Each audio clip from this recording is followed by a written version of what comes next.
mandates from this day to that for one chance, just one chance, to come back here and tell our enemies that they may take our lives, but they'll never take our freedom!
Welcome to Anti-Tyranny News Radio here on UCY.TV. Thank you for joining me this evening.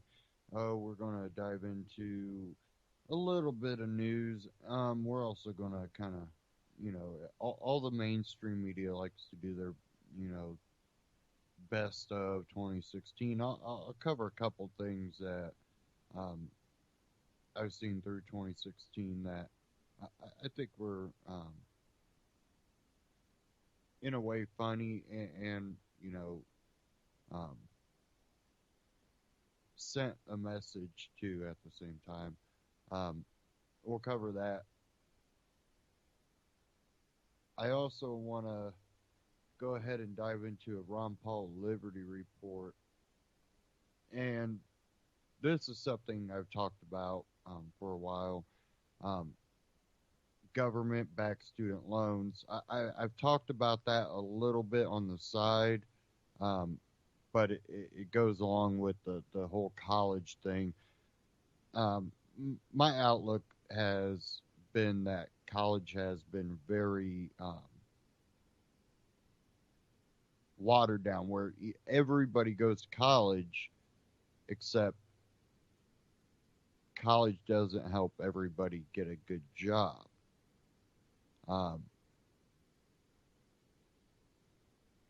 In the meantime, they acquire this debt, which is actual debt that they owe to the taxpayer, which, again, not all of them does college help them with a job. There's a lot of college graduates that end up working alongside high school graduates. It doesn't always equal success, and then when they are a taxpayer at that very low-paying job, because, well, that college degree really actually didn't help them, this is more debt acquired. And then on top of it, the government-backed student loans have drastically inflated the price of college. And Ron Paul covers a lot of that in this Ron Paul Liberty Report, so we'll go ahead and dive into this.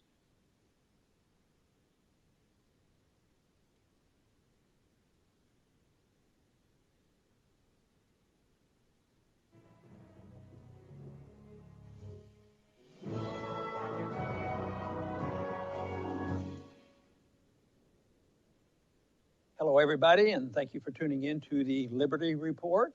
With me today is Daniel McAdams, co-host. Daniel, good to see you. Good to see you, Dr. Paul.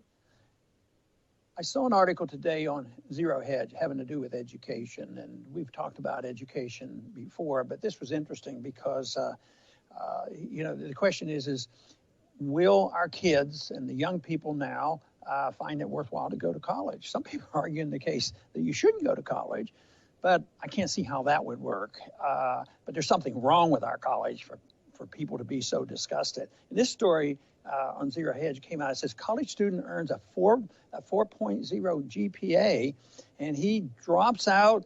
He says they're being scammed, and that is pretty serious. He quoted one engineer student that said that he went to 5 years to get his engineering degrees, and he went to and got his job. In the first 30 days, he learned more on the job than he did in 5 years. And I'm afraid there's a lot of other people like that. They're not getting it, but this is an economic issue. It's a political issue. It's a welfare issue. How did we ever get to this point where there's a massive amount of debt? The students own this debt of $1.23 trillion, more than credit card debt. And quite frankly, I don't believe it's going to get paid and what's going to happen. But it's a big problem, and it will be defaulted on, I'm sure. But the big question is, how do you do it, and who should get bailed out, that sort of thing. And they're in some ways they're being treated as consumers, pseudo-consumers. They're forced to pay a certain amount of money for a degree, but they're not treated like consumers in that they have choice. They're forced to take classes that really don't have anything to do with things that they're interested in or things they want to do for a job. If you're going into the sciences and you're forced to take a bunch of PC courses that don't relate to you or maybe even contradict your values, and then they force you to pay for it, it's almost like Obamacare.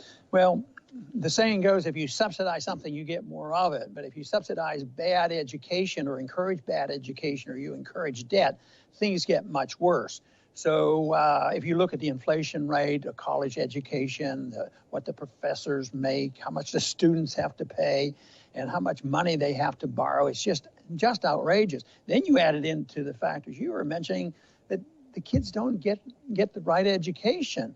But hardly is the solution, well, we need to get rid of our universities. That doesn't make any sense. But I know one thing that I think we should do is get the university or get our federal government out of the business of subsidizing and pushing this problem and getting involved everywhere from the social studies and the political correctness and progressivism. We have to get the government out of it because this wouldn't have happened. There wouldn't have been this much debt. Of course, if there hadn't been a Federal Reserve System, they always have to have easy credit. Oh, yes, they need it. And we're going to take care of all these students that can't afford college. Of course, now they can't afford it because the price is up. And that was created by government, the guaranteed loan programs and what the Congress does along with, the Federal Reserve creating the credit, sort of like the housing bubble. The housing bubble was created. We have to give poor people houses, and we have housing programs and have mandates that they have to make bad loans, and all of a sudden, there's a bubble out there. And guess who suffered the most? The people who were supposed to have a house, and they lost their house and they lost their job, and the people who made these loans and the big corporations and the mortgage companies, they're the ones who end up getting bailed out. And if you look at, I was looking at something that Gary North wrote a few years back about the spiraling costs of education. He had a couple of interesting statistics. In 1971, it took 13 weeks of paychecks for a median income household to pay for a year at Harvard.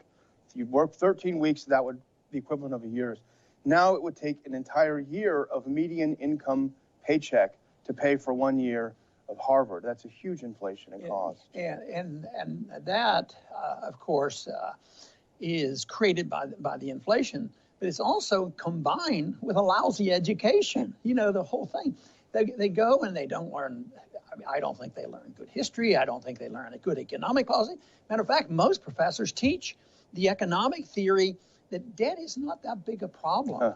Debt is okay because that means that people are spending money and they're feeling good, and only spending drives the economy, not working hard and saving and let people use that capital in a market way. No, they're not talking about just spend, borrow money if you have to, and liquidate the debt later on, or don't worry about it. And so that's what they teach these young people. So their economic teaching is bad. And like that one student who said he was there 5 years, and they didn't teach him anything about engineering and had to learn it on the job. So it's not very enticing. It's terrible for people to make up their minds. What are they going to do? Now, this guy has to be brilliant. He gets a 4.0 GPA, and he says, I've had it. This is a waste of time. And for some of the very brilliant people, it is a waste of time. But it's been made much worse because of the system. There's a lot of people who, can't just quit school and go out and start a business or take a job at McDonald's and thinks he's going to own a franchise someday. It's not quite that easy. The mess has to be cleaned up, but that's going to be easier said than done because you have to get rid of these programs. I mean, this is the problem. I want to read a statement on the whole principle of a guaranteed student loan and how unethical it is and how foolish it is and part of an economic system that gives us grief all the time. It says the guaranteed student loan program.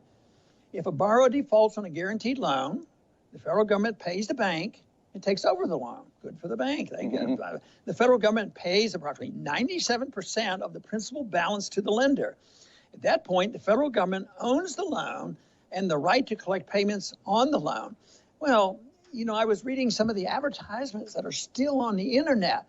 Come in, no down payment, no payment for so much longer, and all these things, guaranteed this and that. They're still pumping it up like they do in houses. They're back to pumping up that. Not much easier to get a mortgage, but here it's still being done. But this could not happen without government rules and regulations and emphasis and these programs. And then just having somebody over here that'll print the money for them.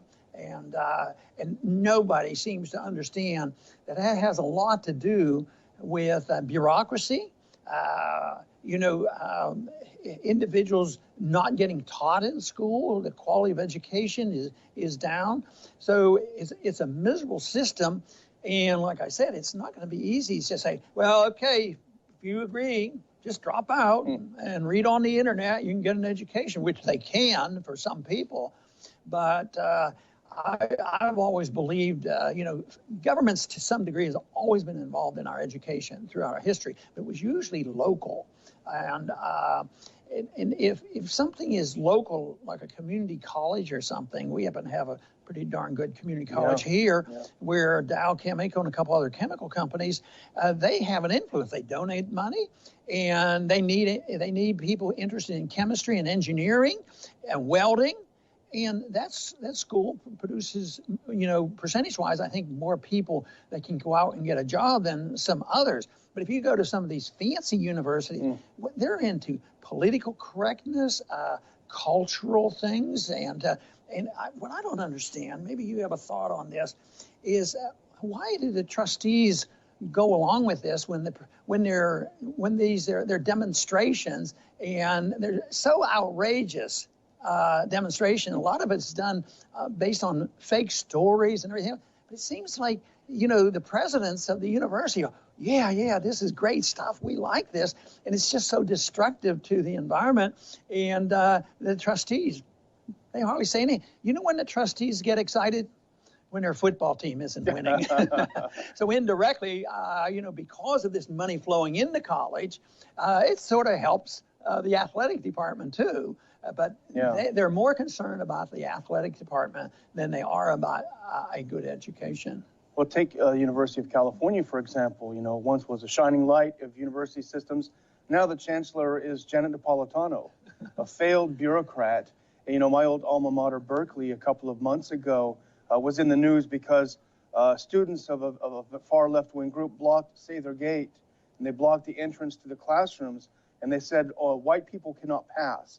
And only people of color could pass through. And you saw this line of white people sort of snaking along, going around the back. I mean, this is the kind of foolish things that people are paying thousands of dollars for. And this has been going on a while, because even several decades ago, an Austrian economist I knew well, Hans Sennholz, was taught for many, many years at Grove City College in Pennsylvania, a small little college, and they were very, very principled. They would not take any money from the government. But then on occasion, a student would come in and have a loan coming from the government. So the government comes in, because there was this loose attachment, and they wanted to regulate the whole college and tell them what you had to do and be politically correct and have these courses. And they finally, stuck to their guns on principle. But there's just a few little colleges have done that. Most of them succumb. We need the money. Yeah. We need the money. We'll go along with it, and we'll run our courses. And that's true, of course, in public education too. K through 12. Core, the Common Core, and this thing, it's all coming, from the government, and they have the same problems there. You said something before we started today that astounded me. It was about the government going after once they own the loan, going after the people. Yeah. And how long I couldn't believe this. They are now garnishing Social Security check. This program's been going on a long time. I think in the 70s they started all this, and it was doing so much good, helping people. But now it's exploded, and find out, they don't always pay this money back, and but the banks get But just think of all those years, they're on Social Security now, and the government, here they are, they've given them all this money, they've run up all this debt, and now I wonder how they ever contributed to Social Security, if they owed all that debt. So here they come along, they're getting Social Security benefits, and they're garnishing in order to take it out of this pocket and put it in this pocket. And sometimes some very innocent people get penalized on this, because I have met, I think we even had a student on our program once where she was working very, very hard to pay off the debt and felt a moral obligation, didn't quite understand the mechanics of all this. So there are, a lot of students who have, and a lot of students who still want to, but I think, the momentum is out there now to default and, excuse the debt. And that's going to go on. And I think that I don't think this $1.2 trillion is going to be paid. Just our national debt isn't going to be paid. It has to be defaulted on. Most of the time, countries default by, printing a lot of money and paying it back with, 10 cents on the dollar or something. But it really has contributed to a lot of miserable education that we have today. Some of it is a perception issue. There has been the perception for decades that if you want a better life, you go and get a college degree, and that was your ticket to, a white-collar job and a better life. It's different, I think, in many European countries. And I may have said this on the show before, but I once had a meeting with the CEO of Credit Suisse. And Switzerland is fantastic with their apprenticeship programs. And he was a young guy at age 18 after high school. He didn't want to go straight to college, so he got himself aligned with an apprenticeship program at the Credit Suisse Bank. And he learned college at the same time. Simultaneously, he went to classes, but that wasn't the focus. It was learning the trade of banking. And he worked himself all the way up to being CEO, and then he went back and got his degree. So, I think one of the big problems now is we see these problems cropping up on this attack on free speech and affirmative action and all. And the momentum of cultural Marxism, it seems so irrational on what they force these students into. And this sometimes seems so bizarre that it's almost like it's deliberate. Don't they understand that if we do this, this is going to cause chaos? But some people do believe, and I wonder about it, that it's not just an accident, that they sort of thrive on chaos, being disruptive. And when you think a Soros-type individual, I think he thrives on this because the cultural Marxists would like to undermine the system. They like one world government, and they like to disrupt. And they're just think of the migration problems. They get behind the wars. I mean, you don't hear many university professors condemning it. You don't hear the media condemning it. And yet it's been persistent wars, steady wars, in the Middle East. Then lo and behold, there are migrants. And then, okay, well, we'll use them. We'll boost them up. And all of a sudden, there's a migration of individuals who are 18 to 25 males, even though there's a lot of other people there that are suffering truly from all this. So these people are pushed over. And look at what's happening in Europe. And look at what's starting to happen here too. I think the assimilation here is not so quite as bad, but it's still potentially, a real dynamite problem. And obviously, a lot of Americans were unhappy about it because some of the statements that Trump made, it was appealing to them because of this disruption. But the universities have to assume some responsibility for this. But I don't hear a whole lot of talk from the trustees, and they just keep pumping money into this, and then they never say, why are we doing this? I imagine because this is subsidized and everybody has this idea you have to have a degree, that probably the universities, there might be twice as many people getting a degree, and it turns out the degree doesn't mean much. And that to me, I think, is the biggest problem.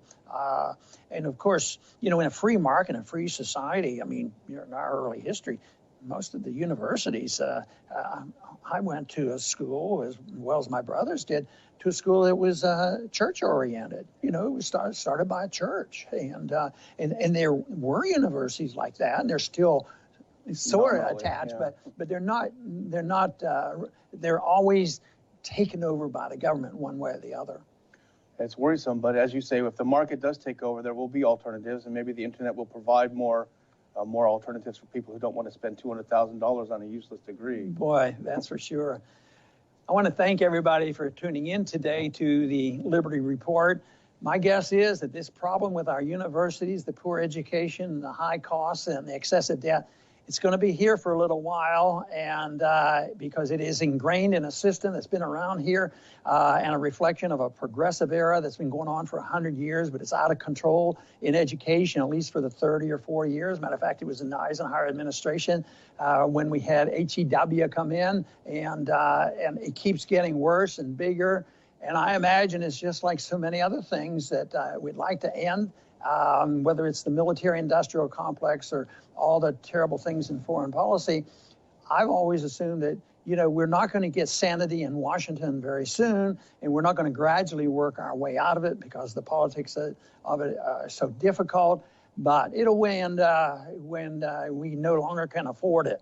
Right now, though, the world still loves our dollar, and as long as they do, we're going to have this free ride. But believe me, there is no time in history where fiat money, printing money endlessly, can make a country wealthy.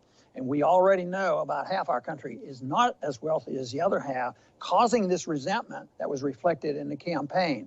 And until we understand that, we cannot solve our problem. If we don't understand that when the crash comes, we're going to be in a mess. But what we need to do is understand it. So when there is a major economic crisis and a bankruptcy, we know what we need to do. And what we need to do is a lot closer to what the founders were talking about than what we're finding out what's happening in our university by the progressivism and the subsidies coming from the federal government that controls our universities. I want to thank everybody for tuning in today to the Liberty Report. Please come back soon.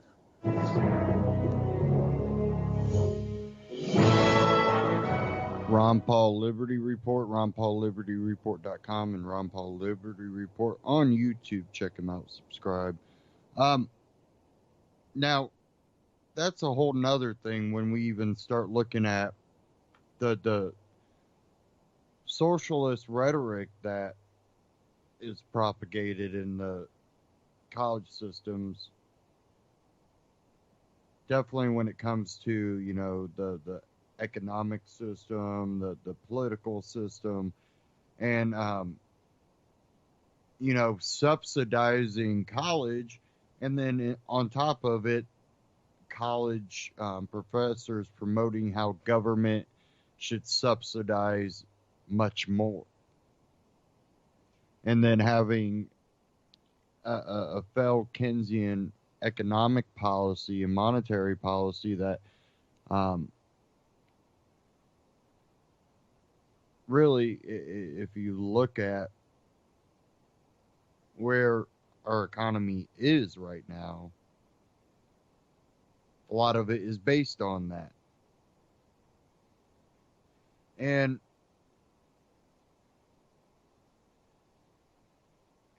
I've said it before, and this does not apply to everyone, but there's a lot of degrees out there that aren't too difficult to get if you're halfway intelligent, um, and they are very common degrees. And you get these people that they feel, I've been through college. I deserve, a decent paying job. I went through this. Um, then they find themselves in a position again next to, a high school graduate that might have been in this field for 14, 15 years and has worked their way up the ladder. They sometimes find themselves working for those people, and they feel privileged when it comes to having that degree and the job. And I've said it before, I've found myself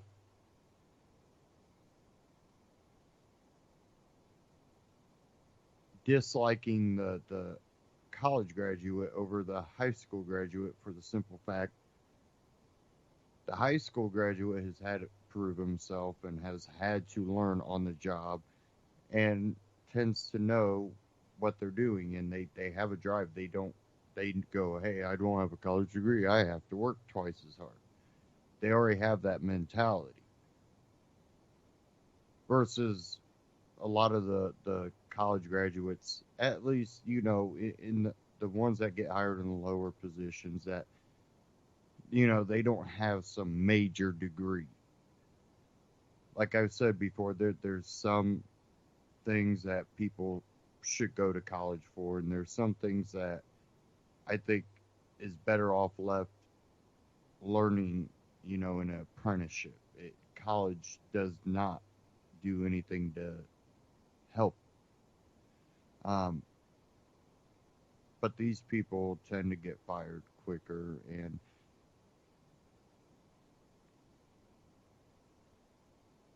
the saying that everything that you can learn in college you can find on the internet for free rings true in a lot of circumstances. Definitely business classes, things like that. And again, a lot of it also come from on the job learning. You can go to college and learn sales, but a great salesperson isn't a great salesperson because they learned sales. There's many people that haven't learned sales in a college environment, learned it in the work environment, and they're great. So, becoming a doctor, well, you can learn a lot on the internet, but there's things that maybe you wouldn't want to operate on someone unless you had professionals that know how to operate and are helping you along the process.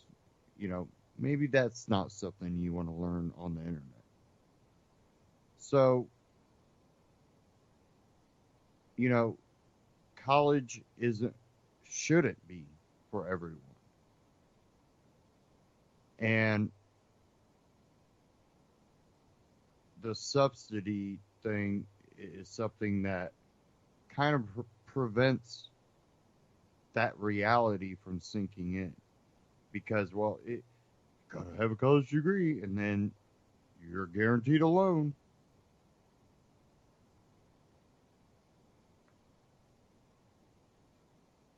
Okay.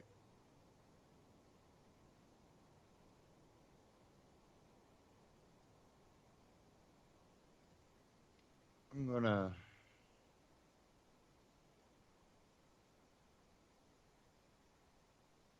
dive into another clip here.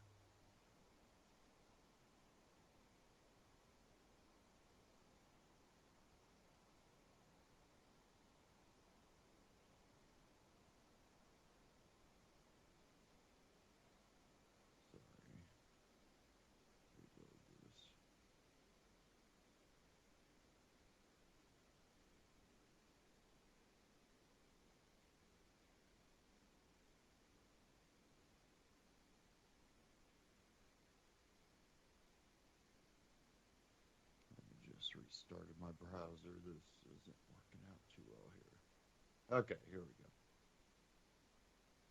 This from We Are Change. Why Trump and Putin are expanding military nuclear power.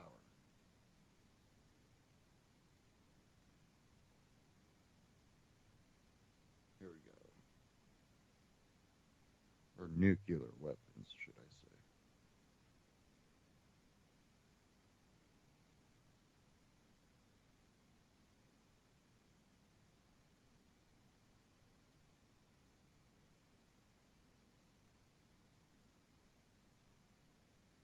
This video, we're going to talk about the latest comments made by U.S. President-elect and very similar comments made by Russian President Vladimir Putin about nuclear weapons on the world stage. We're going to talk about the repercussions of these comments and also the current situation, ugly diplomatic situation between Russia and the United States. Now, just moments ago, Donald Trump has tweeted, quote, "The United States must greatly strengthen and expand its nuclear capability until such time as the world comes to its senses regarding nukes."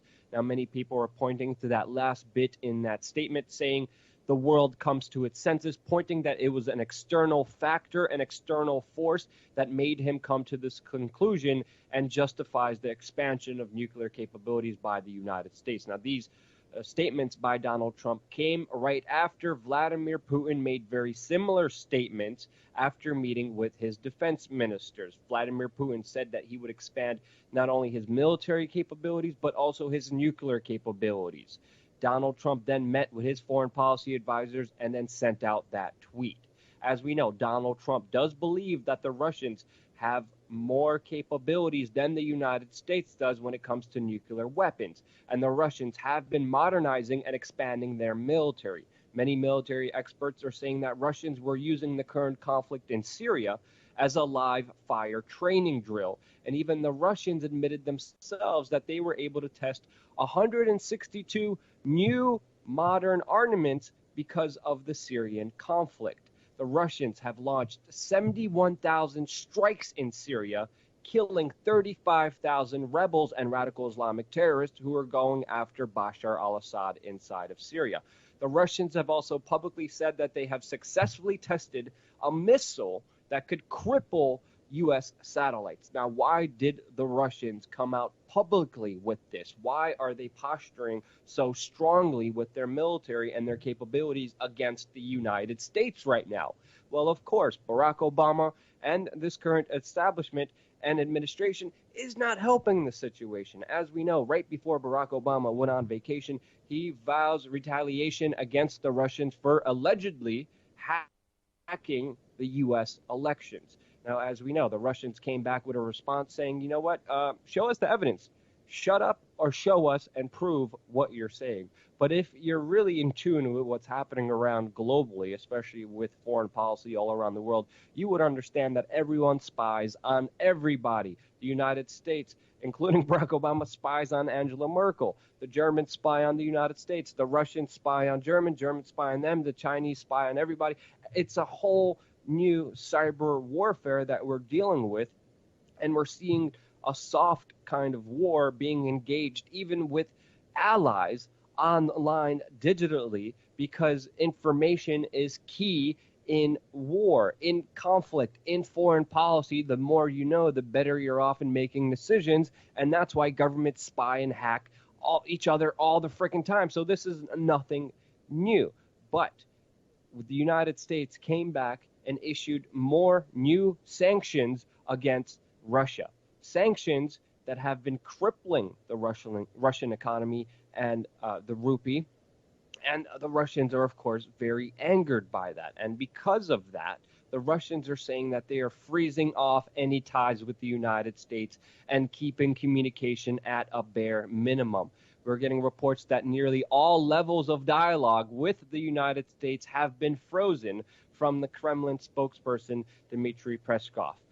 This is what they're saying publicly. They're saying, we no longer want to talk to you. Obviously, many diplomats from the United States in the United Nations have been pointing their finger at Russia for human rights violations inside of Syria. But what we're seeing is even our strongest ally in the region, one of the strongest, Turkey, who is a part of NATO, turned their back on Obama and the United States and have aligned themselves with Russia. And we have seen Turkey just launch an offensive inside of Syria that killed over 1,000 terrorists when they went after ISIS. Again, you have to understand the previous situation was the United States with Turkey financing, funding, supplying, aiding ISIS and radical Islamic terrorists inside of Syria. And now the Turks have turned around that policy and they're with the Russians to get rid of those rebels and to decide the future of the Middle East, the future of Syria with Russia,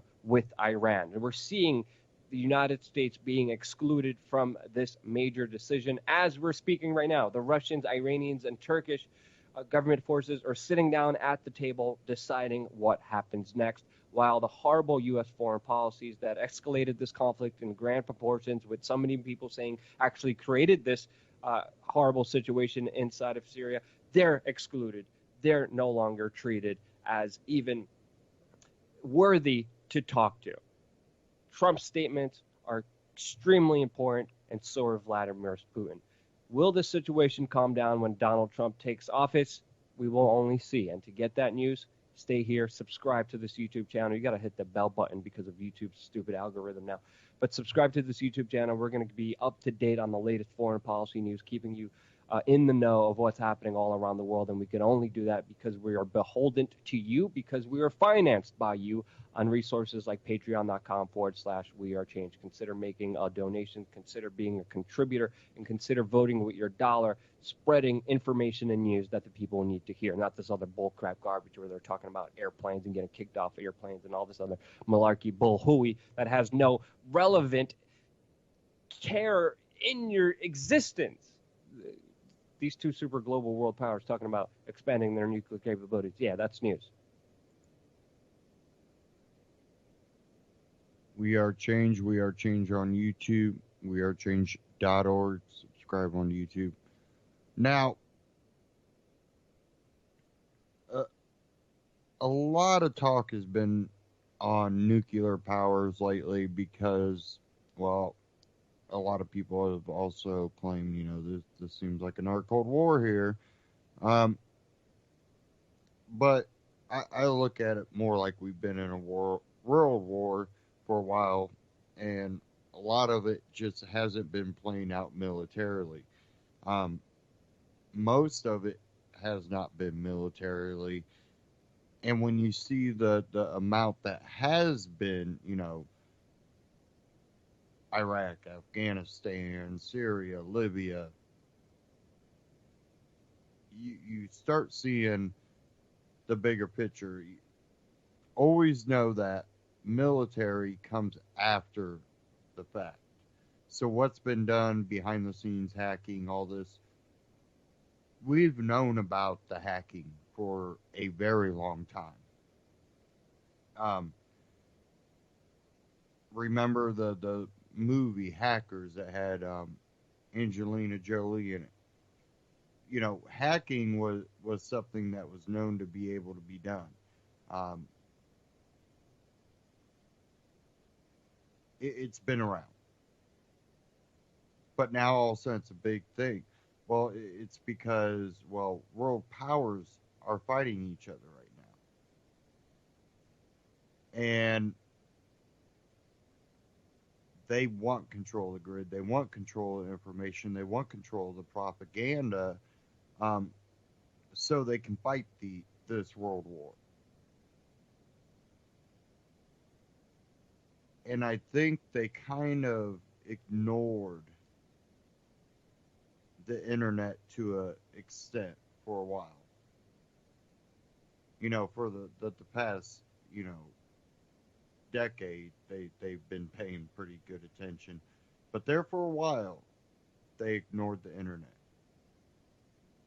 And what grew out of that was the ability for the information to spread, the ability for alternative media to pop up, left, right, center, libertarian, socialist, alternative media, even party, um, you know, backing alternative media, people that back the GOP, back the Democrats, they are for the party, have started to, battle with mainstream media. Then you have conspiracy theory, the conspiracy theorist, which has been a term used to um, a big extent to go after libertarians. Um, some of that because there are conspiracy theorists, but conspiracy theorists, in a way, it's become a dirty word, but it really shouldn't be because there are conspiracies out there. People get charged with, conspiracy. You've ever heard conspiracy to commit? Oh, yeah. Um, Theories are a lot of times what the prosecution uses to get someone convicted because they don't have absolute proof, that 100% evidence, because we tend not to need that anymore. Just enough coincidences that the jury goes, I think he did it. So that would be a conspiracy theory too. This is our theory on why and how he killed, so and so. He committed conspiracy to commit murder. Conspiracy and conspiracy theories can be relevant, but it can also be a lot of hoopla. And at the same time, that word has been used to label a lot of alternative media, and now it's being used in a different term, fake news, to try to battle alternative media. And I think it's propaganda or the search to be able to propagandize any media that people get access to. And I think internet control and Obama giving the internet away to the United Nations is part of that. We should be fearful. And what Facebook, Twitter, and others are saying that they're going to do to police, all these other people, is to silence fake news and allow others to dictate fake news, like Snopes. Really, they are not the authority on anything. A lot of what they've claimed has been debunked. So again, who is the real news? That kind of takes me to one thing. This from rare.us. And here's something from 2016 that was kind of a pleasure to see. And this article, Rand Paul's Festivus tweets are absolutely savage this year.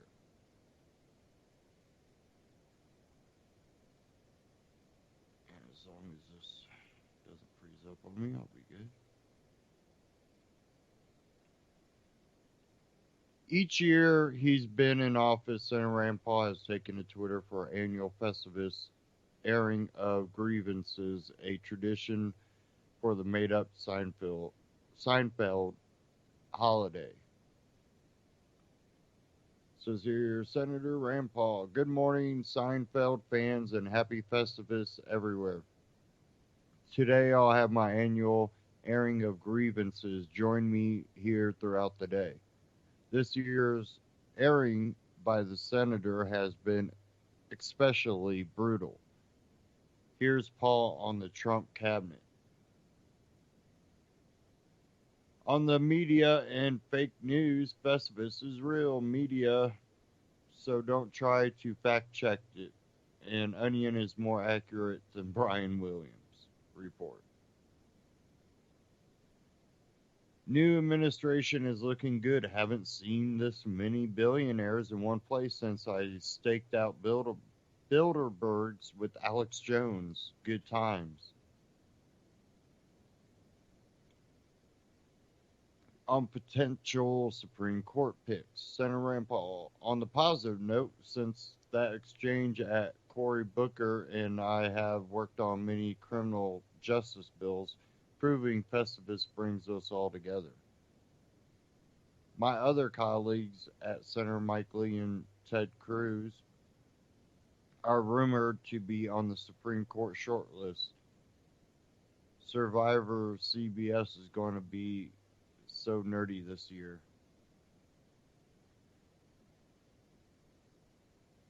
On fake news. Hello again. I hope everyone is having a happy Festivus. It's once again time for my annual airing of grievances. On the media and fake news, Festivus is. Oh, there, we covered that one. On wasting government spending, I've only just begun. I'll be back to talk waste, more government grievances, and non binding resolutions against my Senate colleague. What do sea monsters, a superhero cartoon in Pakistan, and gambling habits of Ugandans have in common? It's time for more airing of grievances. Those are just a few examples. Our hard-earned money is wasted every day while our citizens, vets, and infrastructure suffer.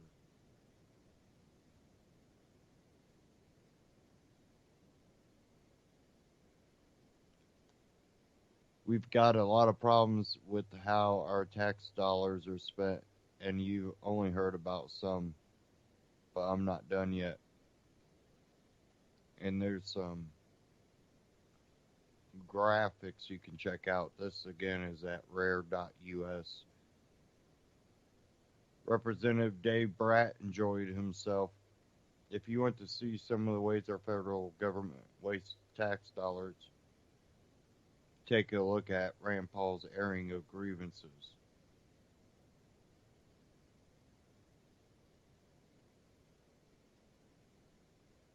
Rick Perry was not spared. I know I said a lot about Ambassador John Bolton, so you're probably expecting me to say something nice for the holidays. Nope. My favorite cabinet pick is what's his name? It's that guy who. Come on, don't freeze up on me now.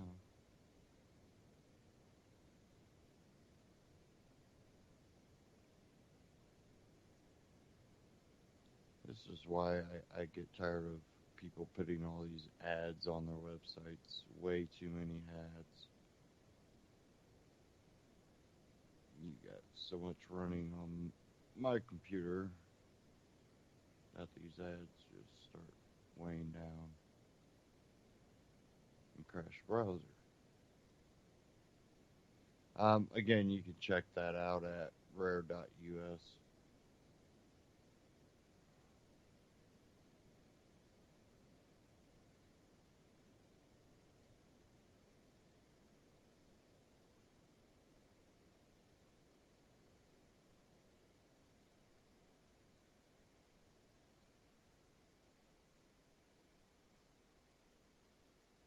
Okay.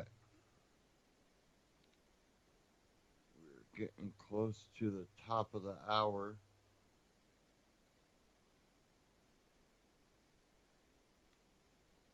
Don't forget to go to ucy.tv. Click the Amazon button down at the bottom. You know, you'll get some money maybe, or some gift cards, of maybe a Visa gift card or something. You want to buy something on Amazon, shop through ucy.tv.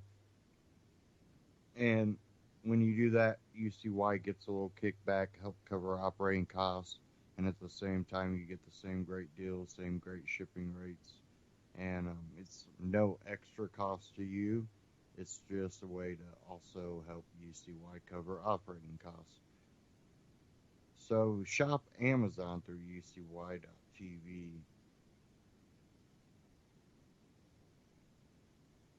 Okay, I had one more clip I wanted to get to. Actually, I had two, but I don't think I'll have time for that last one.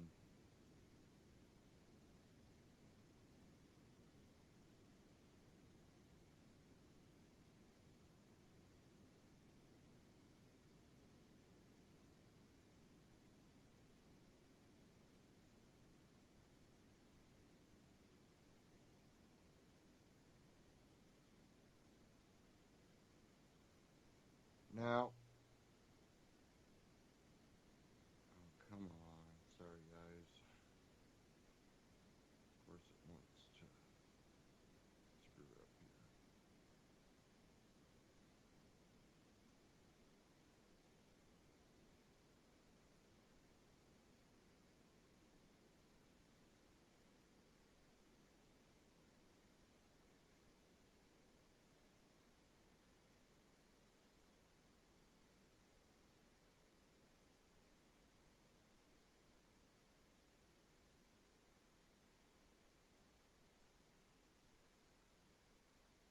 Okay.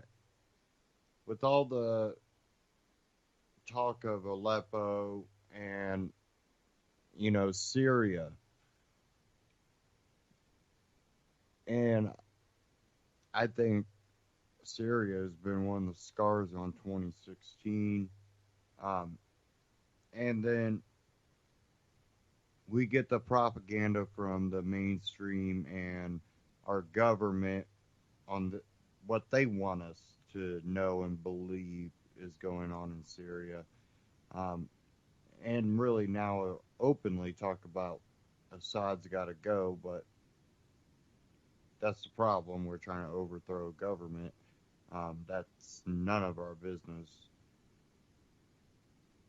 Definitely when Syria wasn't guilty for trying to expand its borders, um, we shouldn't be in charge of, you know, overthrowing the government. I think that's really up to the people of Syria, not us. Um, on top of it, I believe that there was probably some type of Western involvement in stirring up um, what they characterized as a civil war. Um, Many people have said there is no civil war. Um, the rebels are foreign fighters. But again, what's really happening? Um, Ron Paul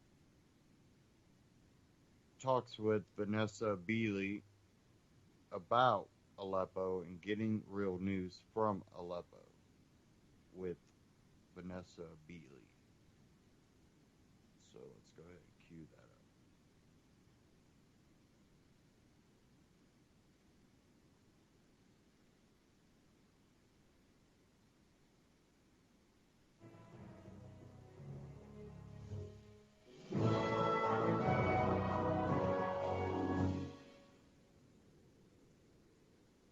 Hello, everybody, and thank you for tuning in today to the Liberty Report. With me today is Daniel McAdams. Daniel, good to see you. Good morning, Dr. Paul. Well, very good. Daniel, we have a special guest today, and somebody you have visited with in the past, and she is calling in from Aleppo. Wow. So this is on the scene reporting. This is fantastic. Her name is Vanessa Beeling, and she's a journalist at Travel, and she's independent, but she's also willing to tell the truth, which makes her unique among journalists and why we are delighted to have her on the program, because that's what we specialize in, is trying to seek out the truth and sort out all the fiction and all the fake stories, but no fake stories today. Vanessa, welcome to our program. Oh, thank you so much, Dr. Paul. And just to let you know, I actually returned from Aleppo last night. I'm now back in Damascus, but I was in Aleppo for 3 days. You're in Damascus, okay? That's pretty close. I understand that country is not all that big. That's probably like you're still in Texas, when you go there. Well, anyway, we know that you've been there a while, and we know that you're one of the rare, if not the rarest, individual who will go into a situation like was in Aleppo. Actually, I think you were in eastern Aleppo, and we're real interested in that. Our audience is very interested in this, to getting some real news and real facts. So if you could give us an update about what you did last couple of weeks and exactly what's going on in Aleppo, because most of what we're reading now in our press is the evacuation. It's on again, off again. How are we going to protect these people, and who's on whose side, that sort of thing. So if you could give us an update on that, I think that'll be well appreciated. Sure. Basically, I spent 3 days in, as you said, East Aleppo, in the all the areas that had been liberated, the old city in Aleppo, the area of Hanano. We went to literally just 2 or 3 days after its final liberation, and so we spoke to civilians in that area, literally who were finally liberated from the various terrorist factions led by Nusra Front, but including factions like Nur al-Din Zinki and Ara al-Sham. Those two, of course, have not been designated terrorist groups by the United States, despite Nur al-Din Zinki having beheaded the 12-year-old Palestinian boy, Abdullah Issa, a few months ago. But those were the main groups that were embedded in East Aleppo and basically imprisoning the civilians. Everybody that we spoke to in those two areas, or who had managed to leave those two areas, told us of the atrocities that were carried out by these terrorist groups. One woman explained to us on film that they had, just before the liberation, they had basically imprisoned her 8-year-old daughter. Her eldest daughter was marked for rape. And literally the only thing that saved her was the day that the Syrian Arab Army liberated Hanano, was the day that the eldest daughter was going to be taken. The 8-year-old daughter died in prison, by the way. She also told us of the fact that it was the terrorists who were firing upon civilians trying to leave via the humanitarian corridors that were set up by the Syrian government and the Russians. And she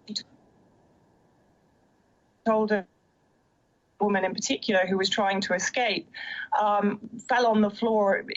She was starving. Another thing that was made very clear by all of the testimonies was that the terrorists had been receiving humanitarian aid, including food and medicines, but they'd been stockpiling it and basically rationing it to the civilians, to the civilians, or selling it at extortionate prices, most of the civilians couldn't afford it.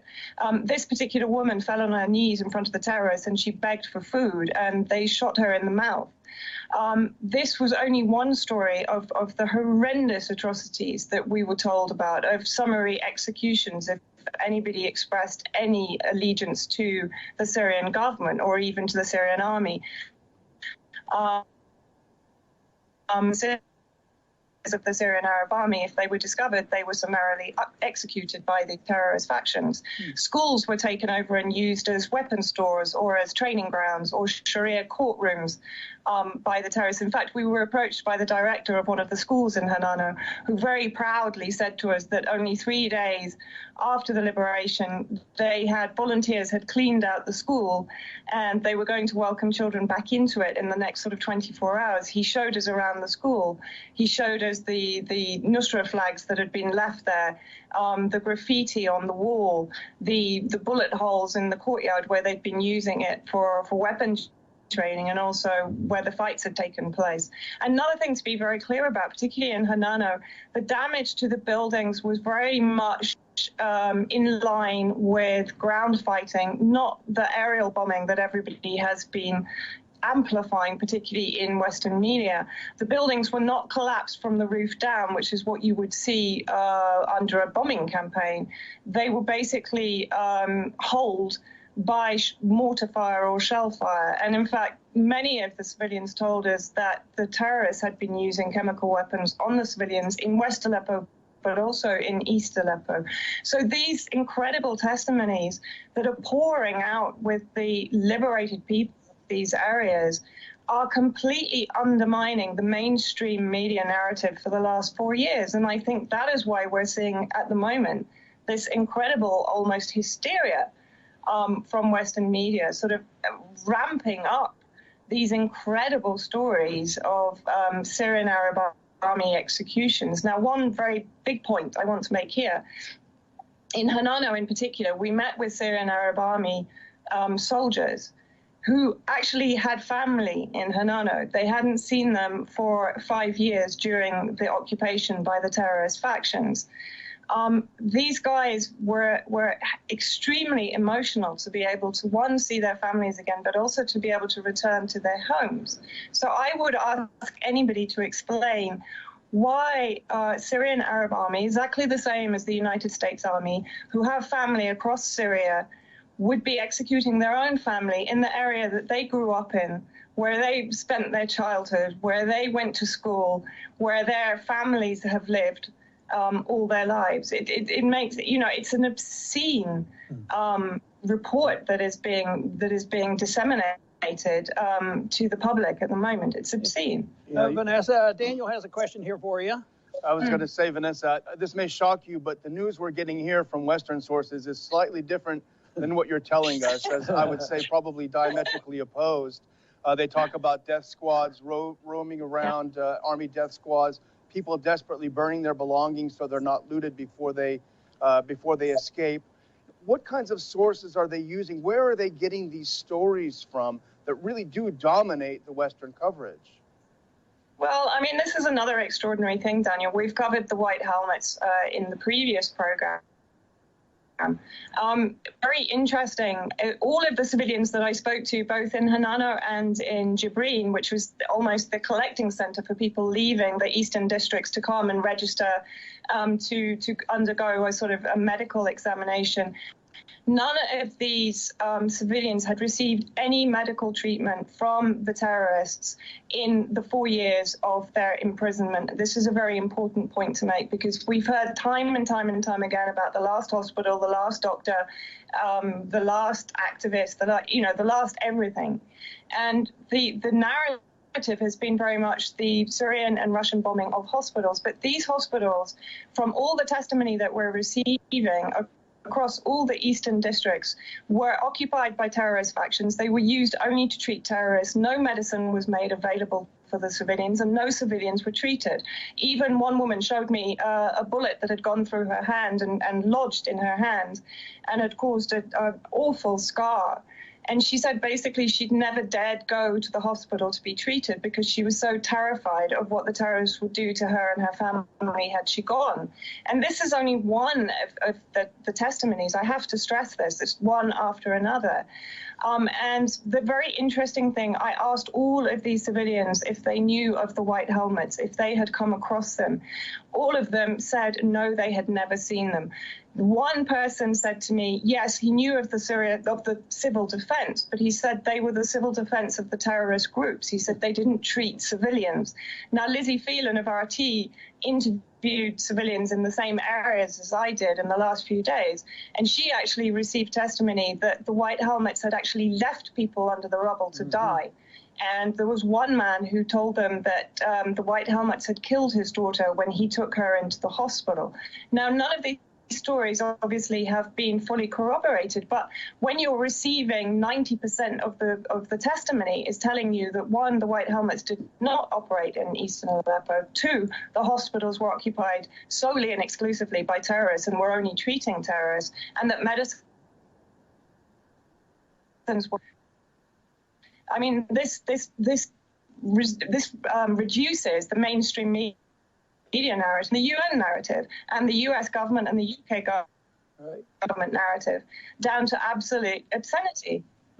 Vanessa, I want to see if I can get the picture here. The war's been going on a long time. We've been, the news has not been beneficial to the average person to understand this.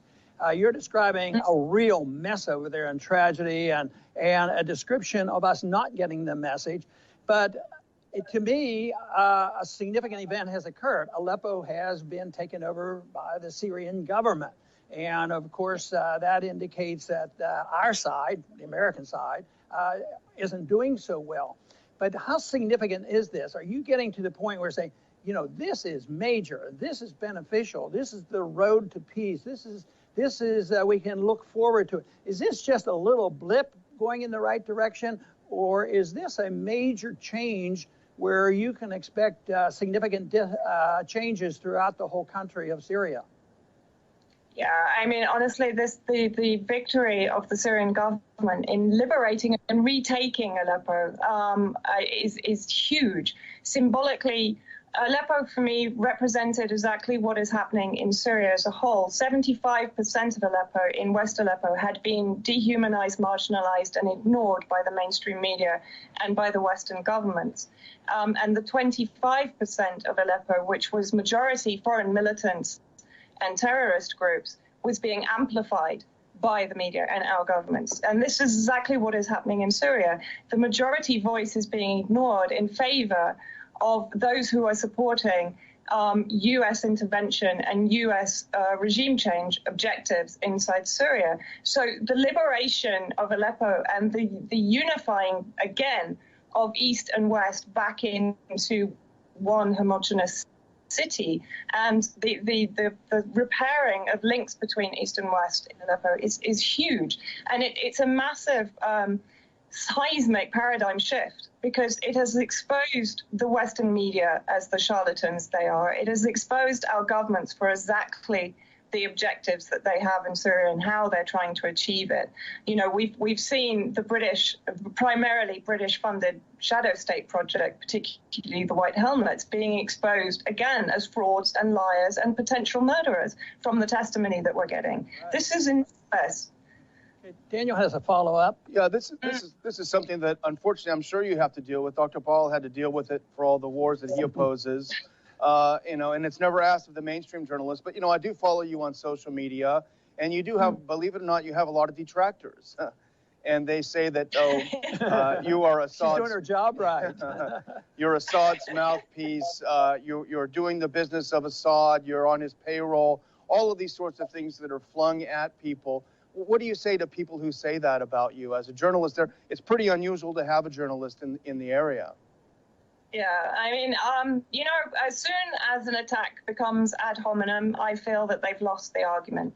Because if people are going to start using campism arguments, in other words, I'm Assadist or I'm Putinist or I'm Nasrallahist or whatever else I can think of, it's ridiculous. If I'm going to call myself anything, I'm a truthist. I'm completely self-funded. I do what I do because I believe in exposing injustice wherever it is. Now, people maybe don't like that.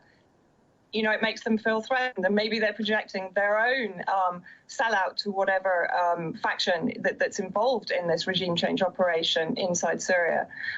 That's their problem. But as I said, as soon as it becomes an ad hominem attack, as soon as they attack me instead of attacking my arguments, instead of debating my conclusions, then they've lost the argument. So for me, again, this is an example. The more that they come at me, it's an example of the damage that we're doing. You know, the hyperbole is being exposed, and they are losing the war on all fronts. They're losing the war militarily in Syria. They're losing the war politically, diplomatically, and now on the propaganda front, they've completely lost it. We're going to see a complete shift. You know, we've had the attacks on the fake news, but we are actually exposing the fake news for what it is. Well, we have a lot of work to do, but I'm glad to hear some of the optimism you have here, because that's our goal. But, you know, if you go and ask the average American on the street about Aleppo or Syria, they might know a little bit. There's a problem over there, but it's all Russia's fault. If the Russians had just stayed out, there wouldn't be a problem. There's very few. There's a growing number, and of course, we reach these people that it has something to do with America. But if you go on to the streets of Aleppo, what would the people say, about Americans? Are they aware of the big picture, the big policy, and who the factions are? And what do they think of Americans? Do they know that we're part of the coalition that would like to and have been for 5 years trying to get rid of the current government of Syria? Yeah, the majority of Syrians are very aware of the intervention policy of the United States. They are very generous in the sense that they consider that it is only the U.S. administration that is to blame. They don't blame the American people. And that is always made very, that point is made very clearly in the hospital. I actually went into Syria in July with the U.S. Peace Council, and they were all incredibly impressed by the hospitality and generosity that was accorded to them by the Syrian people, despite what the U.S. government is responsible for, the misery and suffering that it's inflicting upon the Syrian people.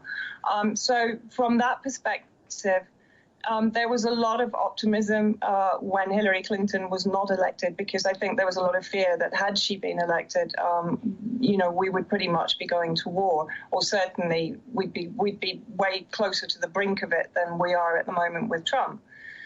So there was a huge sense of optimism from that also. Just going back to the Russian perspective, let's be very clear here. Russia was legally invited into Syria by the elected government, unlike the United States that is intervening illegally and is carrying out war crimes, as in the bombing of the Syrian Arab Army soldiers in Deir ez-Zor a couple of months ago, for example. And Russia, I was in East Aleppo. I went to Jibrin, which, as I say, was the registration center for civilians leaving East Aleppo. I was allowed to go in and film in the Russian field hospitals that had been set up there by Russian medics to attend to all of the civilians that were coming in. And they said on average they were seeing about 150 a day with various injuries from unhealed, broken bones. I saw a young man in there who was emaciated, could barely breathe, and was skin and bones. And they were treating him so kindly. The humanitarian effort by Russia inside Syria is never, ever reported in Western media. It's extraordinary. Vanessa, State Department spokesman John Kirby said, I think it was yesterday, I didn't see any celebration in Aleppo when it was liberated. I didn't see any pictures of it. Did you see any? Of course I did. I mean, people were out on the streets, particularly after the old city was liberated. This was extraordinary. I mean, that night we actually got into a taxi and the taxi driver was crying. We filmed him. We actually interviewed him and he was weeping. And he said, this is, maybe this is an end to the hell that we've been living under. Because another point to make is that the terrorist factions funded by the United States coalition in East Aleppo were daily firing mortars and missiles and explosive bullets. It was happening when we were there in the area we were. The explosive bullets were hitting within meters of where we were staying, as were the mortars. And children, I mean, thousands of children have been eviscerated, mutilated, lost arms and legs as a result of these mortar attacks that, again, have never, ever been highlighted in Western media. And today I was told, it's unconfirmed reports, but I was told that in the area that has just been evacuated of the remaining militants in East Aleppo, they have found huge stores of missiles, including possibly Grad missiles. So again, this points to, the absolute hypocrisy of the United States, who has been arming these terrorist factions in order to massacre not Syrian Arab Army, which would be logical. If there's a civil war in Syria, you would expect these so-called rebels to be using these missiles against the Syrian Arab Army, but no, they're using them against civilians. I mean, this is. It's disgusting. Vanessa, you've been involved in this for a while. I'd like to know a little bit about how you got involved in this type of journalism, this desire to get the truth out. Have you been doing this for a long time, or did you have an epiphany somewhere along the way? Tell us how where did you achieve this determination? I grew up, my father was British ambassador to various countries in the Middle East. So I actually grew up in the Middle East as a child. And I obviously spent my life with him. And he was always, throughout his career, and even when he retired, working on behalf of the Palestinian cause. So about 4 or 5 years ago, having sort of studied his papers after his death in 2000, I decided to go to Gaza. I lived in Gaza during the 2012 Israeli bombing. I lived there again in 2013. And during that time, I also then developed the interest in what was happening in Syria. And it sort of snowballed from there. And I think that sense of wanting to expose injustice probably came very strongly from my father and has been part of my life, all of my life, but is been focused on the Middle East in the last 4 or 5 years. Time yet, and I think Daniel has a short question, and then we'll be thinking about finishing up. Go ahead, Daniel. Yeah, I was just watching a clip earlier today from Democracy Now!, which has been mixed at best on Syria. Let's put it that way. But they had a debate between Ken Roth of Human Rights Watch and Professor Stephen Cohen of New York University. Two very, very different perspectives. And it was a fascinating debate. But what Ken Roth said, I think, is what you and I heard when we had an interview together yesterday. And we've heard it a lot, which is that the Russians and the Syrians have gotten together with the intent of bombing civilians in Syria. And no one has ever explained how that makes sense. If the Russian government just felt like killing a bunch of people, surely they could do it closer to home at a lot lower cost. So it just defies logic that this is the dominant theme in American thinking about Syria.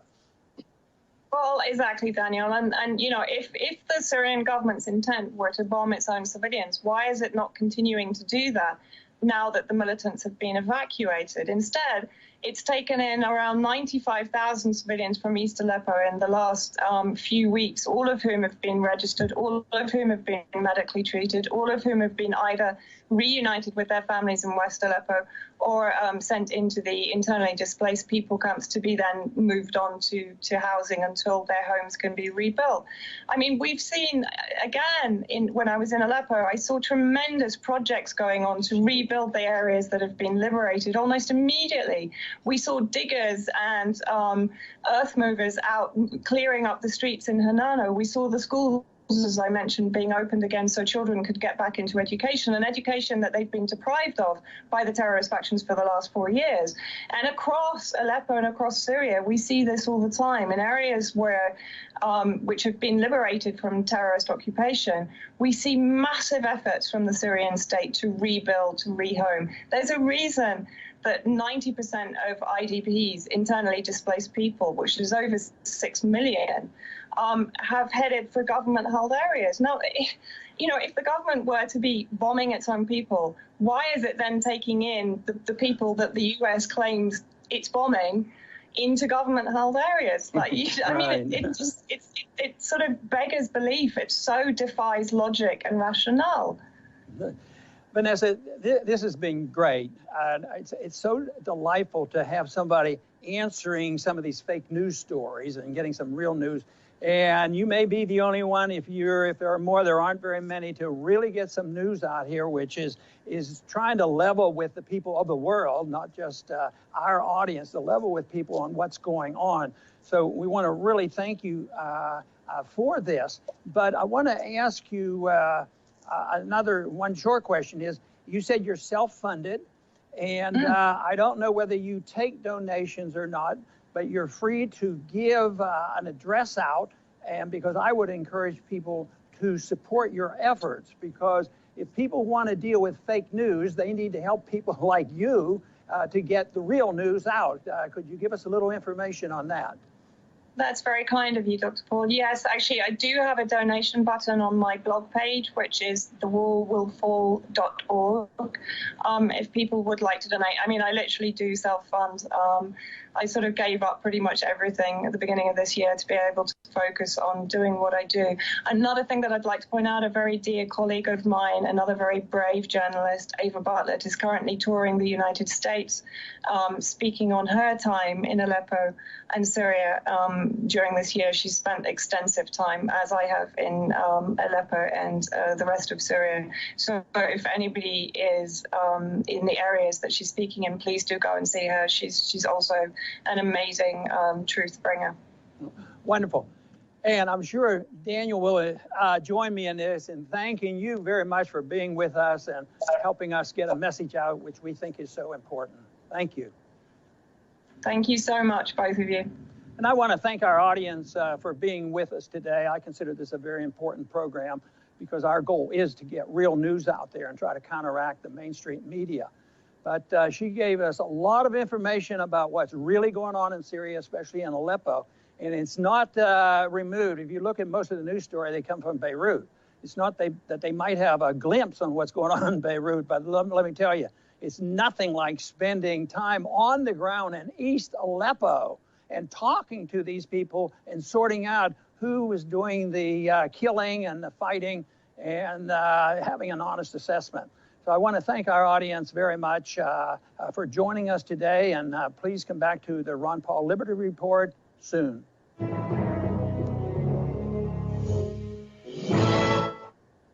Ron Paul Liberty Report, RonPaulLibertyReport.com, and Ron Paul Liberty Report on YouTube. Check them out, subscribe.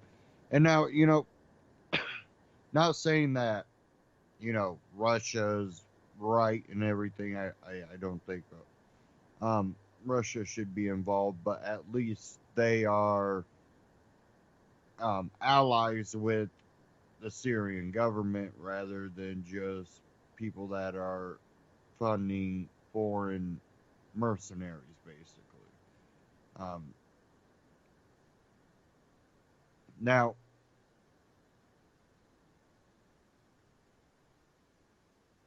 it's also important to point out that when you look at the whole situation, it's not that you should support Assad, but it's really important to understand that what he is doing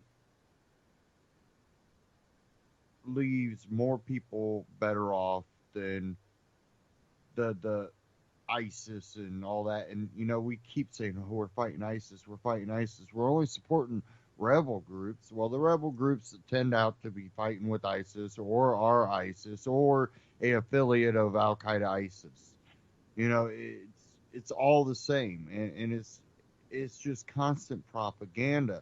Now, I'm not saying again that all the news coming that's saying maybe that Assad is good or Russia is good. It's that who's supporting the side that's trying to win people over in that country. It doesn't seem that America is. Now, I've seen one mainstream media report, and I can't remember what broadcast it was on, but they were interviewing these kids, and I noticed that, well, they were all boys, for one. I didn't see any little girls. And the one boy basically said that we're fleeing with the rebels, and, I'll be back one day to wage war or something, on the killers of my family. And I'm thinking, it starts kind of clicking. I don't see any little girls. It's all little boys. I don't see women. It's rebel men with little boys. And I'm thinking, could this be they just take the boys to train them to be fighters, and, who really killed that little kid's family? Was it, Syrians, or, the Syrian army, or Russians, or was it the rebels that he was with? Um, then, it went to another clip which showed a whole different area, um, like a little set up refugee area. It didn't look like the same place that the little boy was at, even though it kind of seemed like they were claiming it was. But then you seen all, you know, women, men, boys, girls. Um,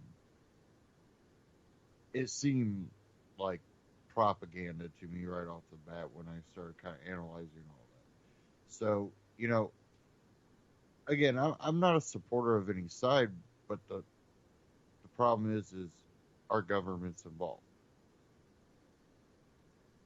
And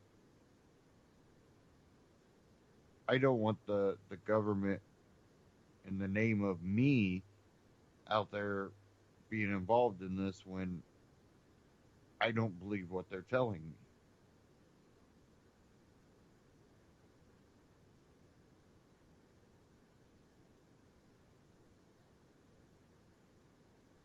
Then, of course, you had that Berlin um,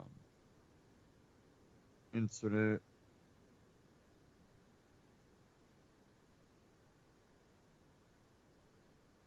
Now you have London, this out of the sun.co.uk, London to be protected from terror attack by new €5 million ring of steel built around the city. Counter-terrorist specialists have put together plans for a secure cordon which would seal off key routes. A multi-million pound ring of steel could be built in London in order to protect some of the capital's highest skyscrapers from a terrorist attack. Man checkpoints, rising steel boards, restricted roads, and crash-proof barriers among some of the measures proposed to strengthen the defense of London's square mile at a cost of €5 million. And then they have all the little blueprints of it, that or the area they plan on doing.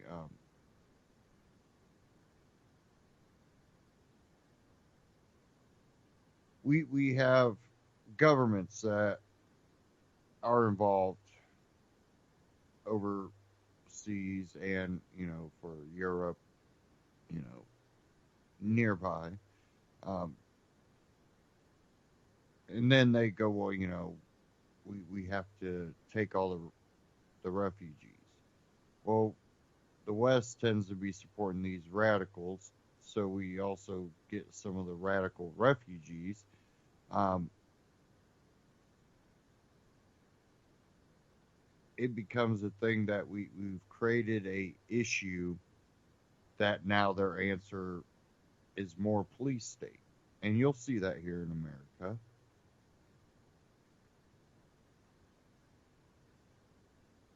But their answer to it is not, we're doing something wrong by just bringing in waves and waves and waves of immigrants from areas that are radicalized to hate the West. It's that we need more of a police state. We need robo-cops running around everywhere. Stormtroopers.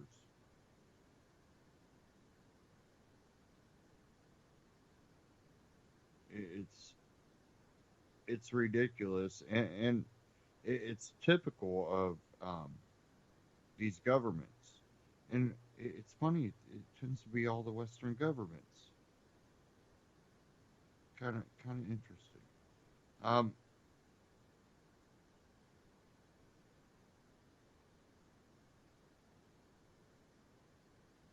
we have to understand, the circle that is a ever never ending circle that we keep circling around right now. You know, we can't continue to give up freedom. We're giving up freedom for the mistakes that they're creating, which they have the solution for, and that's us to give up our freedom. Makes absolutely no sense to me. I think that since they made the mistake, maybe the elitists should get up their freedom because they made the mistake. But it's not a mistake to them. It's an agenda. You know, where's the anti-war left? Oh, don't worry, they're waiting. Donald Trump, will be in office here soon. They'll pop up out of the woodworks.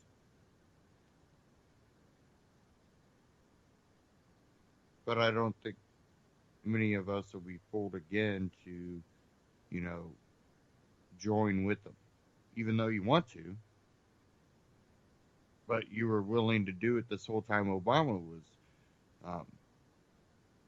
president, but they weren't anywhere to be found. There were some, but very few, and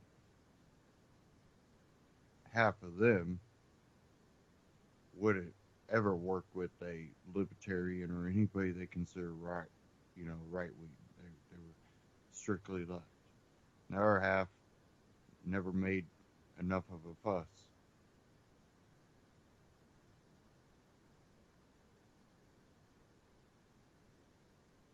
But that's something that, libertarians, especially, people like Ron Paul and, other media personalities been pretty consistent on the anti-war. When Bush was in office, when Obama was in office, when Clinton was in office, tends to be the libertarians that tend to stay consistent on the anti-war.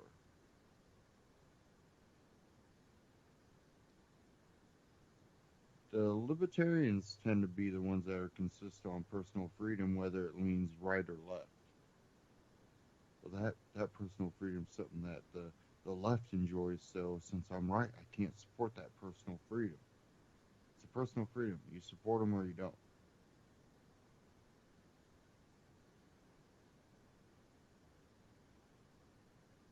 And it's funny that how I've seen a lot come out of the Libertarian Party. It's very, it's either left or right leaning at points, and it's just not a big fan of the Libertarian Party at this point. I'm not a big party person, and again, I just haven't seen the candidate that I'd be willing to vote for run as a libertarian since Ron Paul.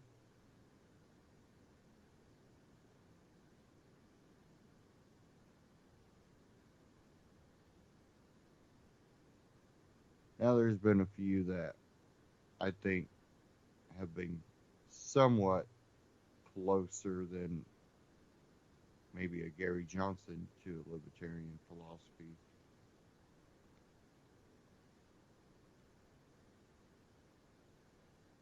Let me bring up this article here. Wanted to cover this real quick. Hopefully, I don't have any problems.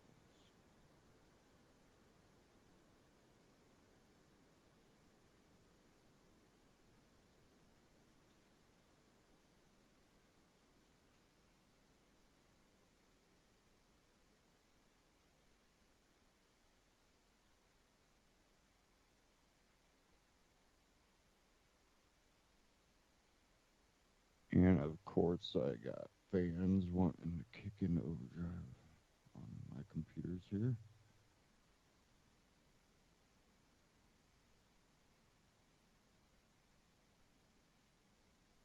Okay.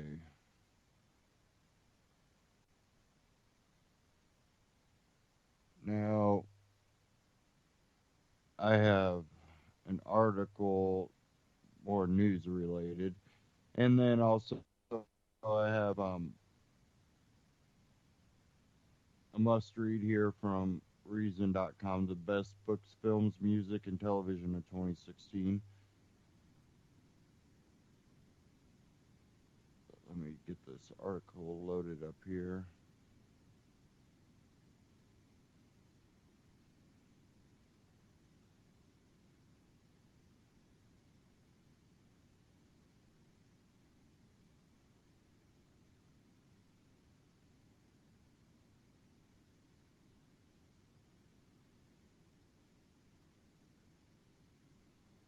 Okay.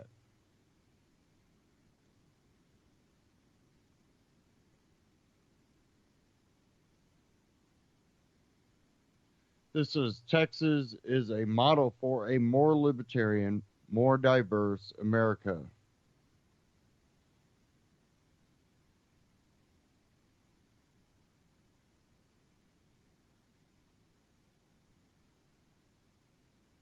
Now, I could play a clip, but I'm just going to read the short article part in here. In Texas, the Mexicans have always been there. There's not the sense that Mexicans are foreigners, says Avik Roy, Forbes opinion editor and the co-founder and president of the Foundation for Research on Equal Opportunity. Roy believes Texas, a majority-minority state, offers a good counterexample for libertarians and conservatives anxious about immigrants and non-Europeans changing American political culture.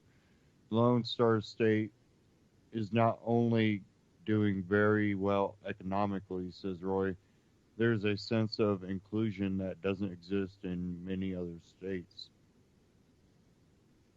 It's not just a free state in the sense of policy, but there really is a sense that everyone feels, whether Anglo or Latino, that freedom has made their lives better, Roy tells Reason's Nick Gillespie. The indigenous thing called Tex-Mex has been around for a very long time. It's simply not treating the others as if they were others. That attitude makes a huge difference. According to Roy, who has advised politicians such as Rick Perry and Marco Rubio, one of the goals of the Foundation for Research on Equal Opportunity is to challenge the conservative view that holds racial and ethnic minority groups can only be appeased through more statism and redistribution and should thus be written off when it comes to building political and economic coalitions. Free markets have lifted more people out of poverty than anything that has been invented by man, says Roy. We don't usually talk about free markets in that way. And you can watch the full interview at reason.com. But, you know, talking with other people, you know, the fact got brought up that Texas um, is also one of the only states that has an independent power grid from the rest of the country. Um, it literally could operate on its own power grid without any, you know, needing assistance from others. Um, Others don't have that opportunity. Many states are a shared power system. I can't remember how many there were for the rest of the country, and then Texas was on its own.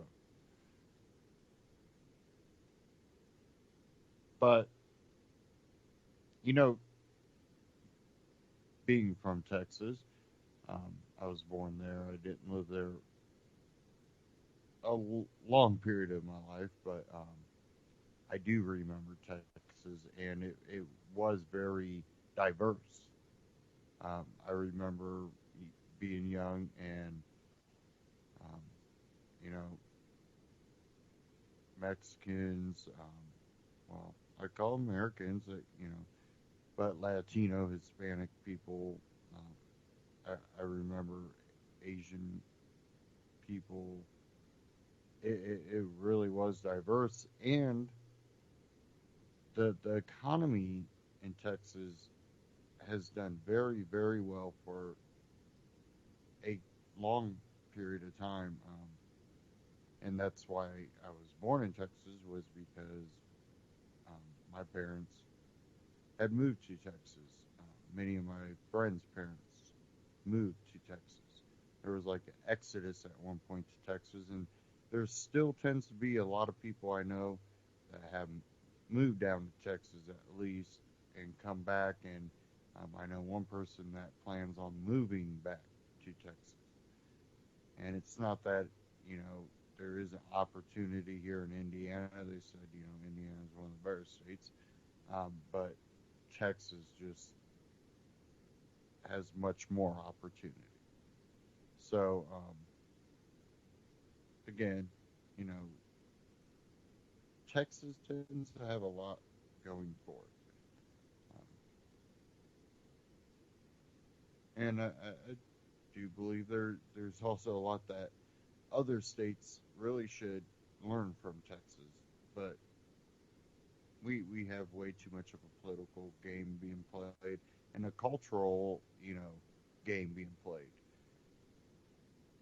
And it's happening on both sides, and neither side is right because they're trying to not win the argument, but trash the other side. Um,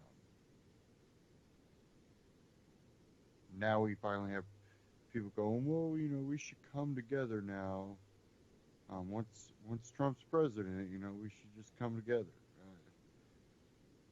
I don't see that happening after how much hate has been spread, unless culture finally says, hey, we're done with the fighting and all that.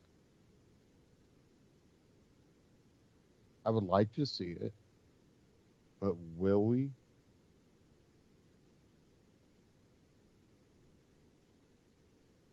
Okay, I want to get to a couple things here before the end of the broadcast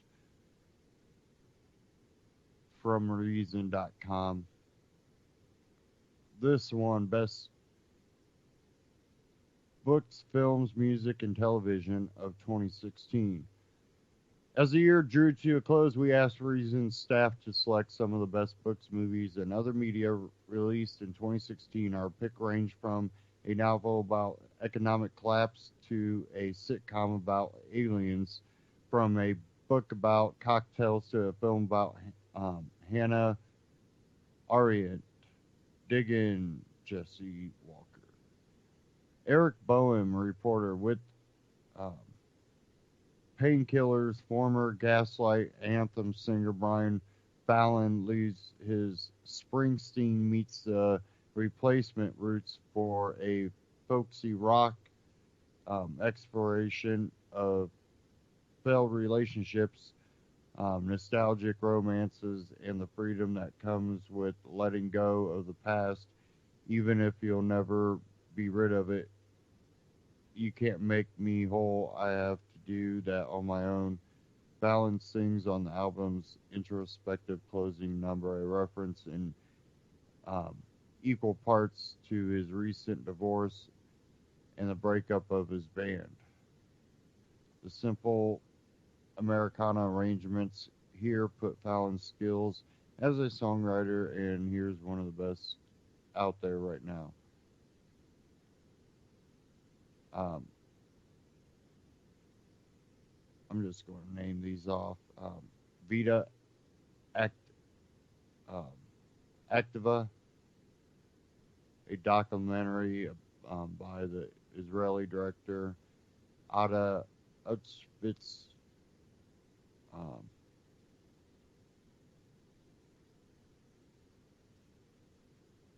Another one, Louis C.K. 30-minute sitcom with his FX show Louie, where the main character's backstory would change without explanation and where excruciating, painful situations could be both hilarious and cathartic.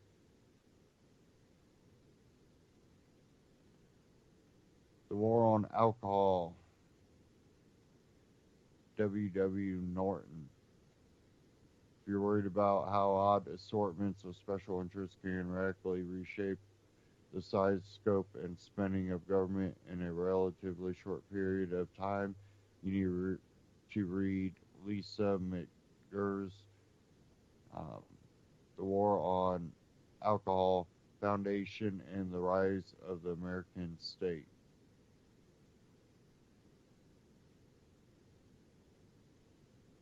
People of Earth, the best new cable comedy of the 2016 is People of Earth, a TBS show about an alien abduction support group.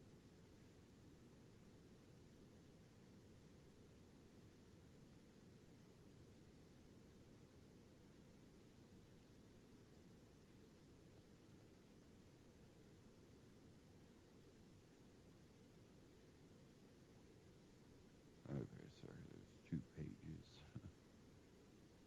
Okay.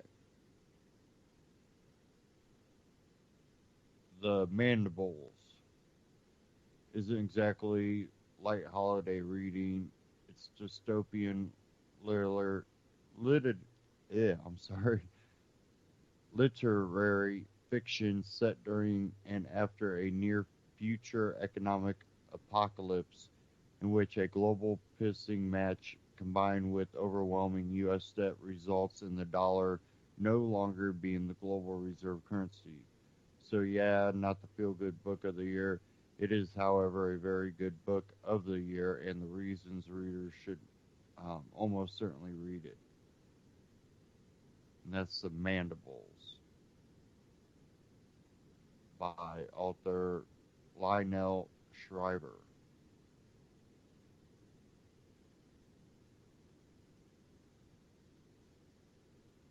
Bates Motel on A&E, Westworld, HBO. And I've seen Westworld. That is very, very interesting.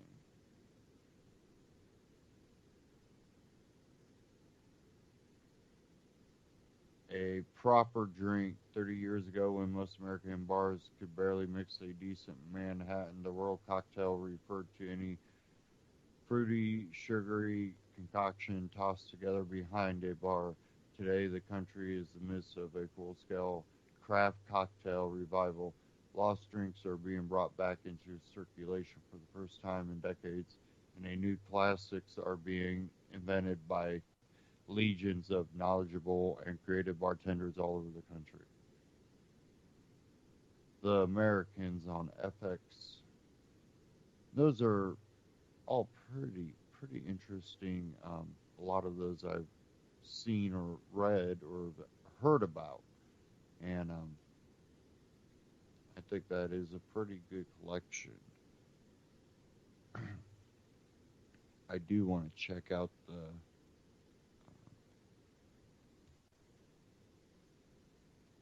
Mandibles. I think it was, yeah. That definitely sounded pretty interesting. Um,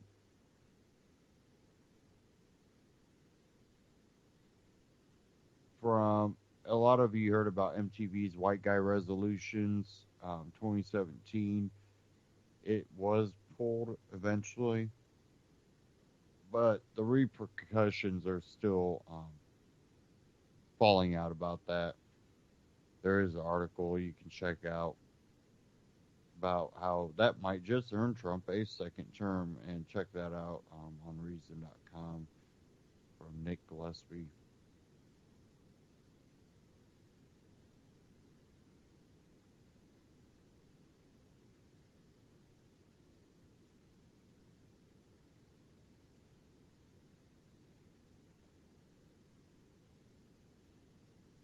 Okay.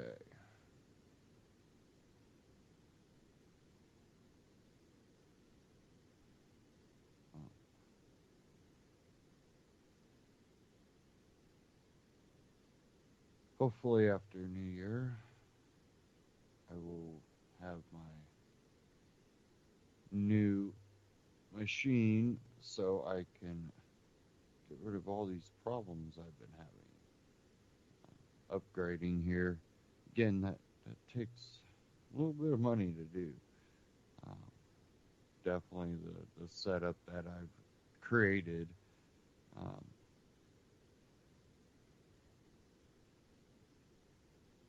Maybe I went a little overboard, but what I'm trying to do in the future is going to take a lot of computing power, and I'm trying to get all that together. My old system is going to be completely wiped and turned into a secondary system that's going to have certain programs on it so I can um, work a double system basically. And that will hopefully take care of a lot of the problems we have lately on this broadcast.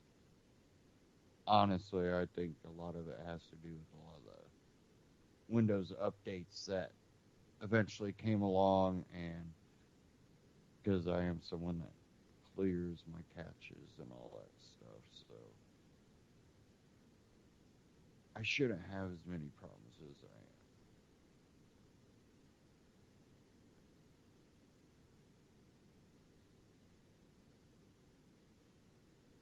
Okay, of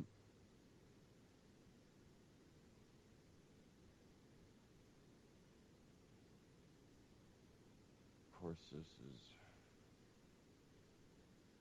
still not wanting to load. Got an article I wanted to cover. Obama officially kills Bush-era Muslim registry program before Trump can resurrect it.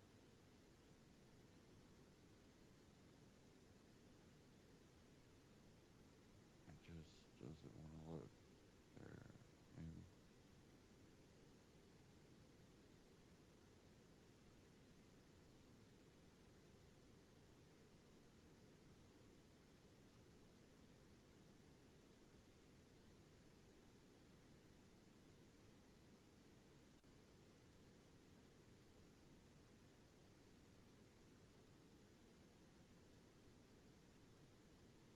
See it. Too slow of a response, or I'm grabbing the wrong article every time I try to click it.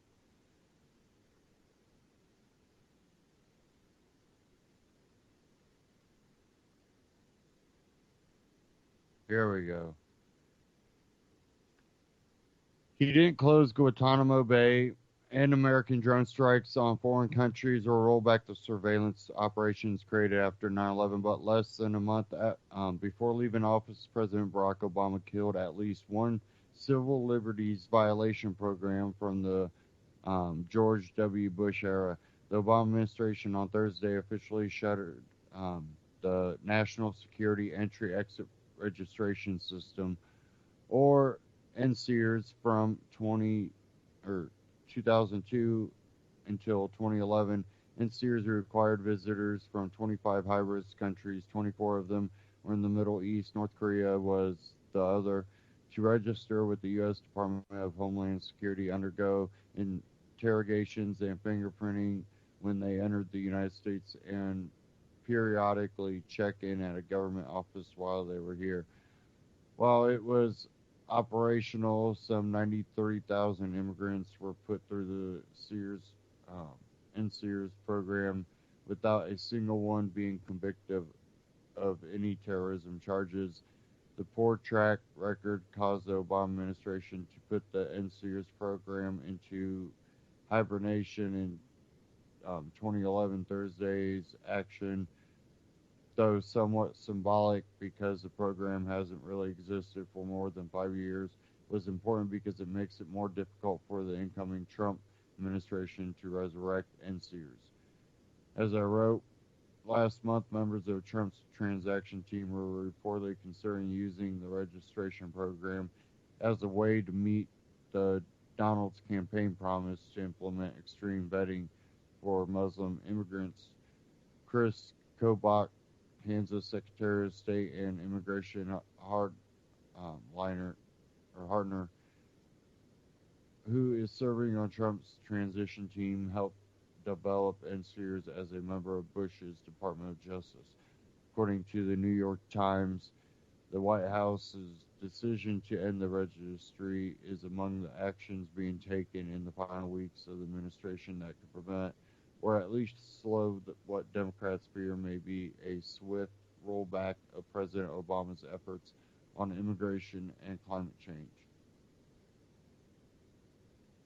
It's a shame that it took the threat of Donald Trump's inauguration for Obama to do away with the Sears program was an abusive failure.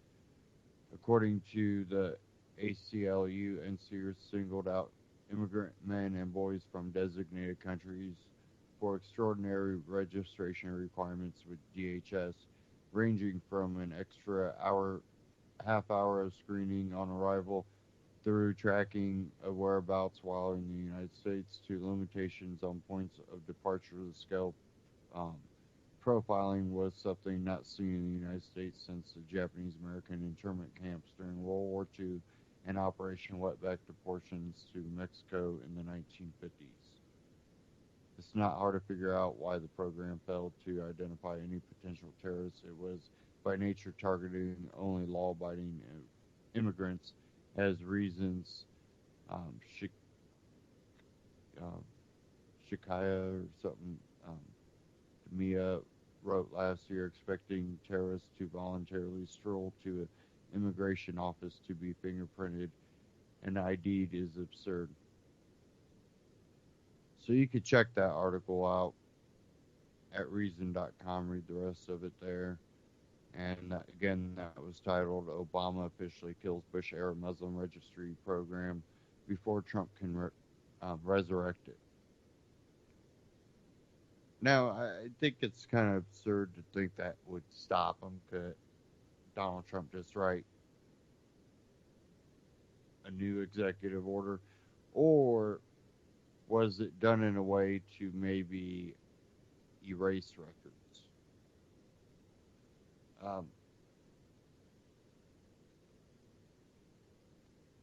Again, lose situation.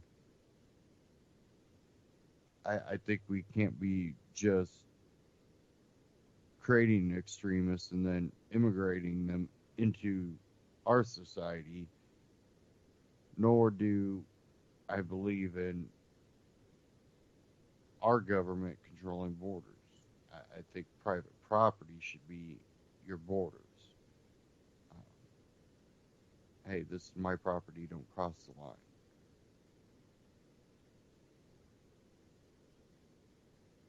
Now,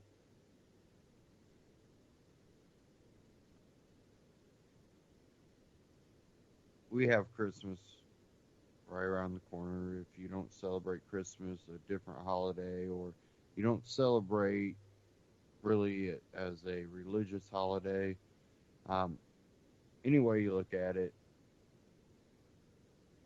you know, we need to come together under really the most simplest of understandings. That everybody as an individual has the right to live their life as they choose, as long as they don't abridge the rights of others. And what are rights? Well, it's natural rights. You have the right to live your life as you choose, as long as you're not hurting others, abridging their rights, their property rights, or forcing them to adhere to your beliefs and culture. But you don't have the right not to be offended. You have the right to be offended, but that doesn't mean you get to beat someone up, hurt them. Now, you could be offensive to them, but that doesn't give them the right to beat you. But if we want to live in a society where we can live our lives as we choose, maybe it's better we do it together. Take care.